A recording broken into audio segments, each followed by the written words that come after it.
A esta hora en línea internacional, compartiendo esta edición de día martes 5 de mayo de 2020. En cualquier instante vamos a estar en comunicación internacional desde Guayaquil, en Ecuador, con un sobreviviente del COVID-19, vicepresidente del Comité Olímpico de Ecuador, secretario también del Comité Olímpico de Ecuador, presidente de la Federación de Bádminton de ese país.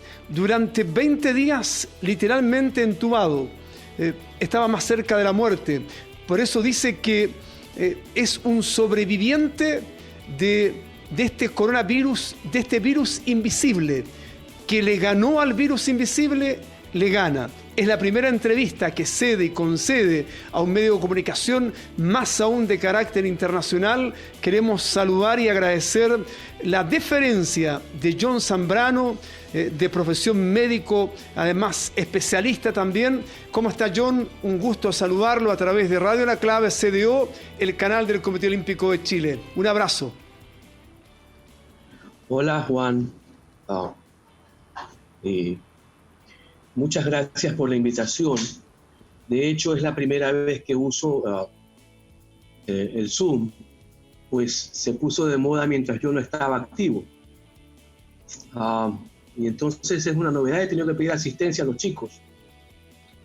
Y estoy abierto a cualquier pregunta o comentario respecto a esto, que es muy difícil, en que mi ciudad ha sido tomada desgraciadamente como ejemplo de lo que no se debe hacer, y tal vez sin tomar en cuenta, esta luz está molestando, tal vez sin tomar en cuenta las particularidades de la ciudad, que cada ciudad tiene.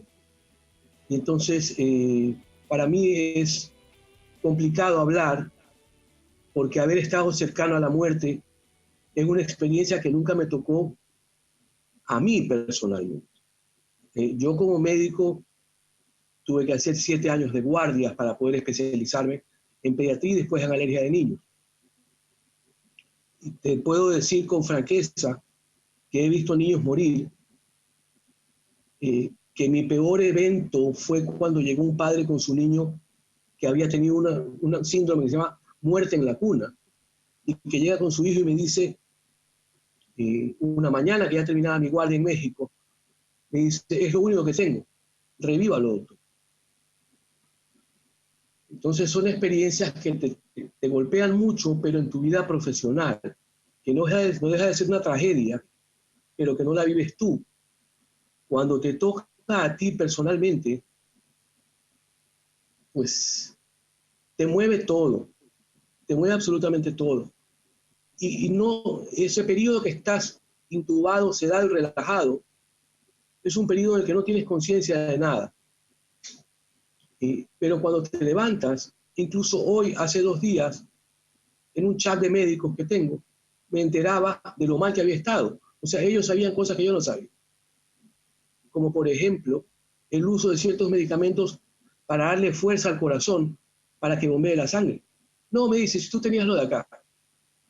Entonces, lo único que yo puedo decir es que la gente debe tener claro que el virus es malo, muy malo. Eso es indudable. ¿Por qué alguna gente lo pasa asintomático? No se sabe. En mi casa tuvimos el virus 2 personas, con la prueba de esa que se llama PCR, que supuestamente es la indicada para decir quién tiene. Bueno, los 5 hemos tenido la enfermedad. Después se hace un examen que te determina si tienes anticuerpos contra el virus, y los 5 hemos tenido. ¿Por qué solo yo terminé en el hospital? Es inexplicable. Pero en todo caso, lo que quisiera dejar es que ningún cuidado es extremo. Cuidado útil, por cierto.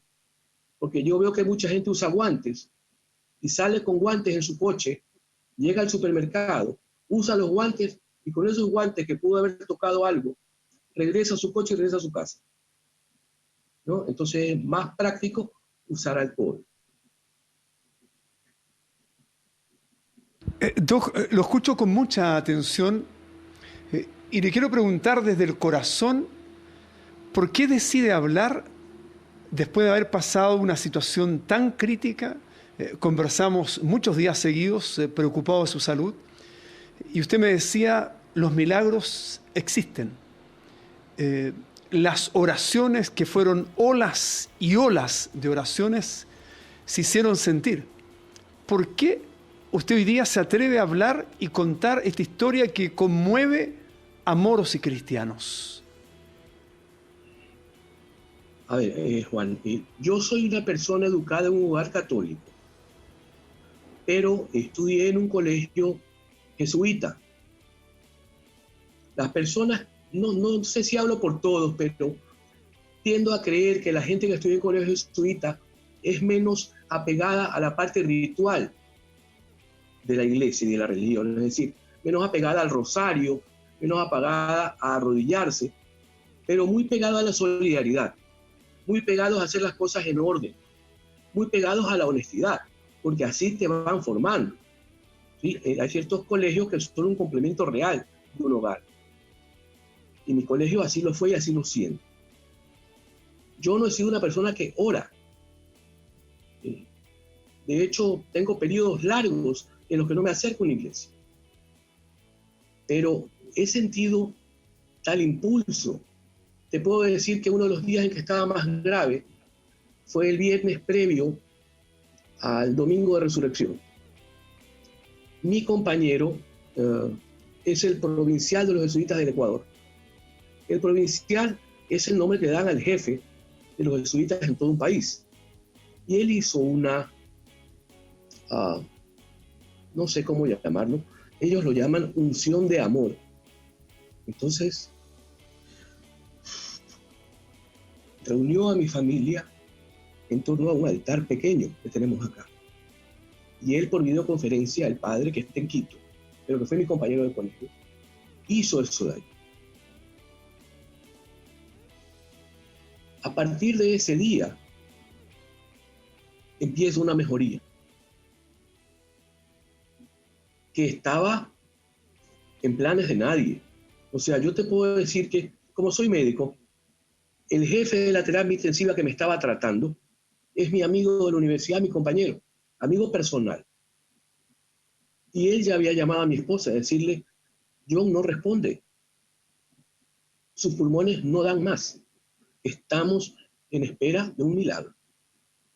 Primero, hoy fui a hacer una tomografía de tórax, que es el examen indicado para la imagen, para ver cómo está lo que dejó el virus.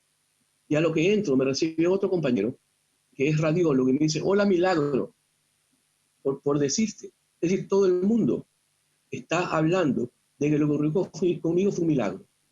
En la clínica donde fui, justamente buscando a mi amigo intensivista, soy el primero que sale adelante de los graves. ¿Sí? Cuando intubas a un paciente y le pones el tubo endotraqueal para darle asistencia mecánica con el ventilador, es un riesgo, porque después tienes que, se llama en términos médicos, destetar al paciente, quitarle lo que le has dado. Y ese paso es muy complicado. Pero lo más complicado de todo es que de esta enfermedad no sabemos nada. O sea, cada día yo recibo por lo menos 10 documentos nuevos de cosas nuevas que están usando o probando. Algunas desorientadas, como ponerse cloro encima. Y cosas tan raras como usar antiparasitarios, que son viejísimos, como la cloroquina, que es para el paludismo, para tratar el virus. Entonces, a mí me ha movido esto de aquí, el asunto de las oraciones, porque, o sea, recibía ríos de oraciones que venían desde mis compañeros de México, de gente de otros países. Por ejemplo, para que vean lo importante que fue, mi hijo Santiago, el mayor, pone un tuit el día que me sacan el tubo. Y le respondieron 8.000 likes. O sea, yo no he sido ni político ni nada, tal vez tendría menos si hubiera sido político. Pero estuvo mucha gente pendiente y orando. Y yo creo que eso es parte fundamental de mi regreso. Porque así como yo le digo, yo regresé. De que si ves una luz con un túnel y cosas así, no. En mi caso, yo no he visto lo que dice la gente que se ve cuando estás al borde de la muerte. Pero si ves situaciones muy particulares, como que te encuentras con gente que ya no está, también es cierto. Los agnósticos dirán que es parte de la relajación, sedación que recibes para estar intubado. Pero yo lo tengo clarito. ¿Y por qué lo puedo hablar? Porque esa parte es importante. O sea, hemos llegado a un punto donde hoy me vino a ver un dirigente amigo mío y lloramos a través de la reja. Es un amigo que tiene 70 años y yo tengo 56. No somos un par de niños. Correcto. Yo no pudimos darnos un abrazo por este bendito bicho que ni siquiera sabemos de dónde salió. Entonces hay que repensar todas las cosas. La gente me dice, estás aquí porque estás aquí para algo. Pero no es fácil. O sea, nadie viene con un manual de regreso a la tierra. Y tendré que estar en busca de eso. Por eso, Juan. Pato Díaz lo va a saludar Doc, dirigente John Zambrano. Me emociono cuando lo escucho. La verdad que provoca una sensación muy especial y se lo digo con especial cariño, John Zambrano. Pato Díaz. Sí, una experiencia al límite, sin ninguna duda, y resulta bien curioso escuchar a un médico hablando de milagros, porque siempre uno tiene a la ciencia por un lado y a la fe caminando por distintos rumbos que no se encuentran, y aquí vemos que ambas expresiones sí se juntan en la voz de un médico. Tengo dos inquietudes, una personal y otra más global. La personal, se habla mucho de los síntomas, la falta de respiración, problemas para respirar, la temperatura muy alta, el toser, por supuesto. Eso fue parte de su cuadro personal cuando que lo motivaron, por supuesto, llegar hasta un centro asistencial. Y lo otro que me quedó dando vuelta al comienzo, que hablaba de Guayaquil, que es una suerte de capital latinoamericana, desgraciadamente, de este mal, y que usted hablaba de que es un ejemplo de lo que no se debe hacer. ¿Qué es lo que se hizo tan mal en Guayaquil, a su juicio, para explicar esta cantidad tan grande de decesos y de infectados? Patricio, buenas tardes. A ver, sobre lo primero, creo que de todos los síntomas que se lanzan, el que yo clásicamente tuve es eso de aspirar, inspirar el aire y tratar de retenerlo 10 segundos. No podía. Tenía que soltarlo inmediatamente. No tenía esa capacidad. Ese momento yo ya supe que el problema estaba. Porque los otros síntomas, como toser, te lo puede dar una faringitis o cualquier cosa. La mucosidad también, la fiebre, síntoma de infección viral, bacteriana, de cualquier tipo. Entonces, ese síntoma es el síntoma cardinal que a mí me hace buscar la tomografía, porque para colmo, que te tomen el PCR en Ecuador, no había una distribución total, ni con las conexiones que llama el ministro, que nada, no había forma. Segundo, el resultado te lo dan en 5 días, en esa época. Yo me infecté, yo ingresé al hospital el 23 de marzo. ¿No? Entonces, la tomografía fue lo que me dio el diagnóstico, porque hay una imagen que los médicos llamamos en vidrio molido. Entonces, tú ves eso y dices, este chico tiene esto, antes del diagnóstico bacteriológico o viral. Entonces, esa es la cuestión, la primera pregunta. Ese es el síntoma cardinal en mí. En otros podrá ser mi hija, que es deportista, que estuvo en los últimos Panamericanos de Lima, fue la otra que tuvo la PCR positiva en la casa. El síntoma para ella fue la anosmia. No distingue los olores, no hueles. Ella me decía, la comida no me sabe a nada. Los otros 3 fueron casi asintomáticos. Eso. Lo de Guayaquil. Los deportistas, los dirigentes y la gente involucrada en el deporte no debe hablar de política, lo cual es un error, esa prohibición de no hablar de política. Uno lo que no puede hacer es opinar sobre política.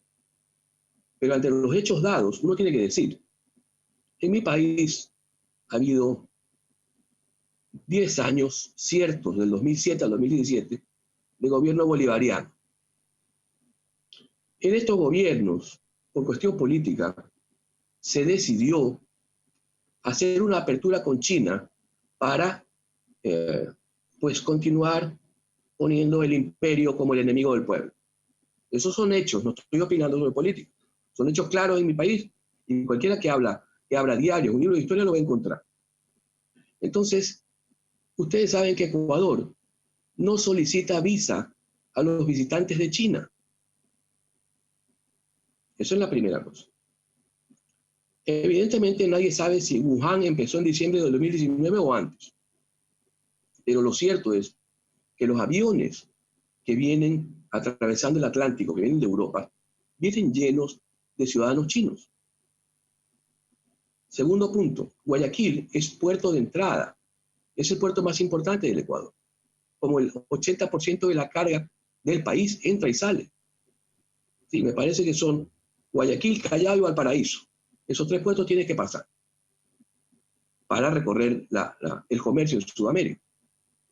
Entonces, mucha gente, muchas importaciones y exportaciones son con barcos chinos.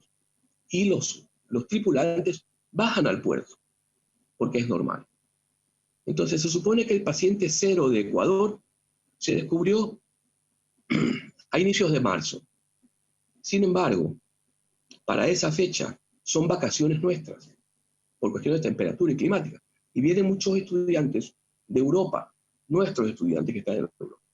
Entonces confluyen una serie de cosas, porque cuando hay una visita de gente conocida, lo primero que hace es la reunión, la bienvenida, y todo eso de allí. Había matrimonios programados y todo.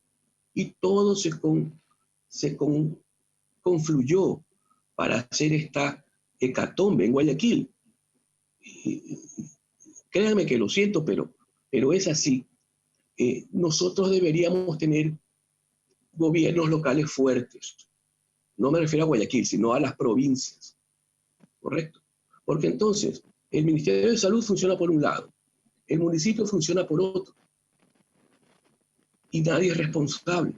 En Guayaquil ha habido 10.000 muertos de más en el periodo de marzo-abril del 2020 en relación al mismo periodo del 2019.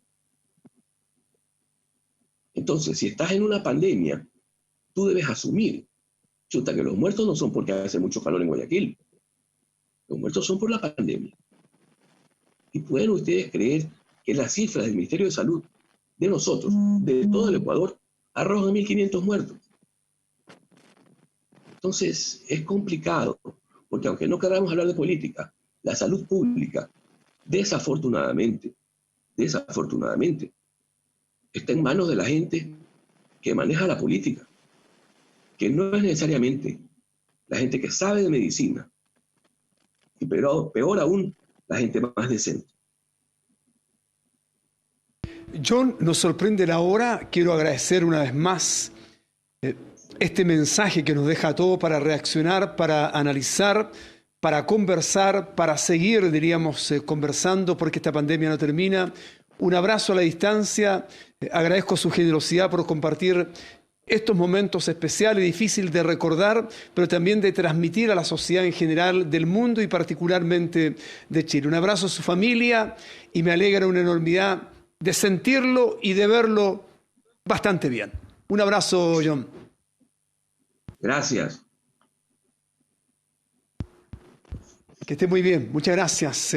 Nos sorprende la hora, compañeros. Ha pasado rápido esta hora y media de conversación. Juan Carlos Páez, Juan Manuel Ramírez, Pato Díaz. Nos vamos. Volvemos mañana a las 15 horas a una nueva edición central de Hora Deportes Carroza Internacional por La Clave y por el CDO. Muchas gracias. Buenas tardes.